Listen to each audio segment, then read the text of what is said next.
seem to be having a problem with the volume, so what I'm going to do is just hold this here. This seems to be my issue lately with the volume.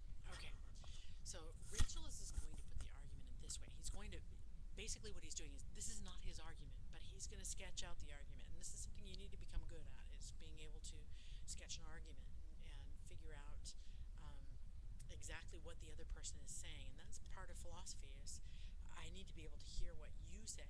I need to put your argument out, and then once I figured out your argument, then I can work with that argument. Okay, so he says we ought to do whatever will best promote everyone's interests. The best way to promote everyone's interests is for each of us to adopt the policy of pursuing our own interests exclusively. Therefore, each of us should adopt the policy of pursuing our own interests exclusively. What I want you to think about is, how possibly does this fail? Because it does. And I think that there are certain people who are thinking about your grandparents. Can they think about their own interests exclusively? Can your parents think about their own interests exclusively? Can parents think of their own interests exclusively? My kids think of their own interests exclusively, but not all the time. And they think about other people's as well. But think about a parent with a baby. Is it possible for them to do that? It just doesn't seem like it's possible. And there are other situations. I was reading the other day something very disturbing about the child slavery that goes on even in the United States. These people will buy child slaves and keep them for until they're adults, never let them go to school, only let them eat the scraps in the house. I mean, how can they look out for their own interests? I mean, if each of us is looking out exclusively for our own interests, how is it possible for them to do that? Some people seem to be compromised. Some people have an inability to do that, and those are certainly things that we need to consider. So, arguments against egoism, and most philosophers with egoism and relativism, and this is not to sway your opinion, but you're going to see that these are just really self-defeating and not very credible theories. They're seductive because they go to, there's a grain of truth in there that we really like and we can appeal to, but it doesn't seem to be the case all the time. And be careful of those kinds of theories. Conflicts of interest are a problem for egoism. And the conflict that I mentioned between parent and child, that's a definite conflict. A lot of times it truly endorses evil behavior. People can do whatever they want to because it's within their own interest. And Hobbes is going to say in a state of nature that works out fine. However, if you want a society that flourishes and thrives, that's what we're working towards here, it's not going to happen where everybody's looking out for their own interests. And you see certain places where people do that, and I'll give you a chance to take a look at those. But in those situations, in those countries, people don't seem to thrive. It's logically inconsistent, because it can be both wrong and not wrong for me to do something. And logical inconsistencies are really a problem for philosophy. At one time it's wrong for me to do it, and one time it's right. It's weird. It's A and not A. That just can't simply be. And we can choose to consider some better than others. And there seems to be certain interests that certain things that are in my interest.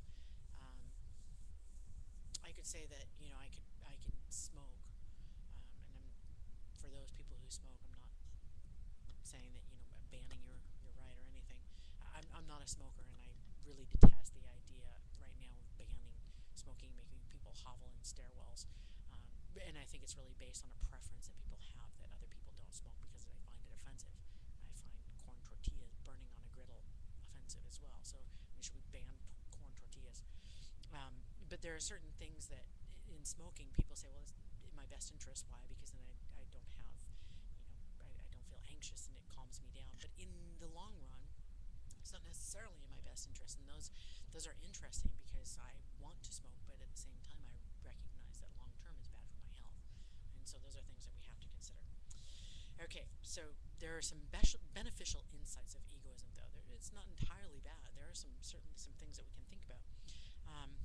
Some people will say when we give charity to other people, it is debilitating and it makes people feel inferior. And sometimes we pass out money with the intention of helping people, and it really doesn't go in the place we want to. I remember teaching ESL, and a girl telling me in Honduras during Hurricane Mitch that people had sent money to the country, but nobody ever followed up to see what happened with the money, and the government basically took the money, took the shoes, took the clothes, took everything, and then sold it back to the people in stores, and the government benefited from that money. So we certainly need to take a look at how we distribute money. We certainly need to take a look at just giving people things to make ourselves feel better. But truly, I think there are people who need that charity, people who don't have another opportunity.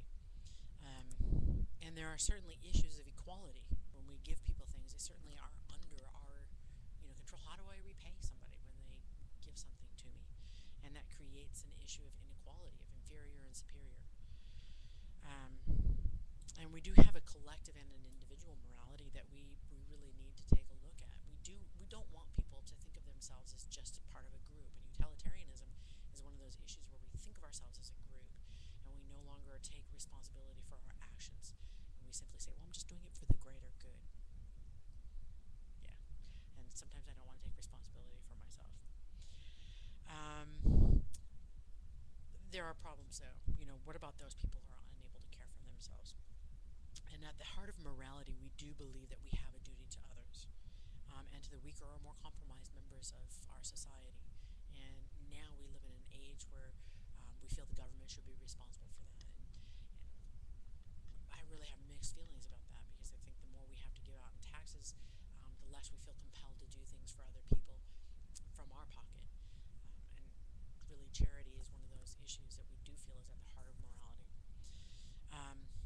What if you're an egoist and you're married? And Ayn Rand, her video was very interesting, but just to give you a little background on Ayn Rand, her husband was truly the altruist in the family. He allowed her to have an affair for several years with one of the key members of her group in objectivism.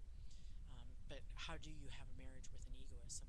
People who are constantly protecting their own interests. Those marriages don't seem to last very long. And child rearing, and how do you advise a child? How do you give them advice? And a lot of times parents have to put off their own interests for the interests of their children. The second thing that we're going to take a look at is relativism. And relativism is one of those things that everybody loves, because we want to believe that what's right for you is not right for me. And once again, we get this logical inconsistency of A and not A. And you'll see as we go along what's going to happen here. The definition for relativism is this: there are no moral standards. There are no universal or binding. There's no universal or binding morality. And morality varies from society to society and person to person. So relativism is very old, extremely old. Plato is dealing with it. Socrates is dealing with it. Aristotle deals with it. Every philosopher who comes along has to deal with it. Protagoras is going to say man is the measure of all things. Locke and Hume, they're going to say take any action allowed to be vicious. Willful murder, for example. Examine it in all lights and see if you can find that matter of fact or real existence, which you call vice. You can never find it till you turn it on your breast, turn your reflection into your breast, and find the sentiment of disapprobation which rises in you toward this action. Here is a matter of fact, but 'tis the object of feeling, not reason. A treatise of human nature. This is taken from Hume, and Hume is saying that, and this goes back to his issue of cause and effect, but he's going to say there's just no way that you can say that things are right or wrong. But he was known as the gentle skeptic. He was known as a very kind man, and he wasn't somebody who felt that it was okay to take advantage of other people. Even Nietzsche, in his finer moments, didn't feel that it was right to take advantage of people. There had to be a certain kind of living. Don't confuse this with subjectivism, and we'll talk about that in a second. Recent contributions, and unfortunately, I don't know if these are the best arguments for philosophers to fight against, because it just doesn't seem a fair fight. But anthropologists came up with kind of this idea of ethnocentricity, and it really is the more seductive approach. But hold on to your hat.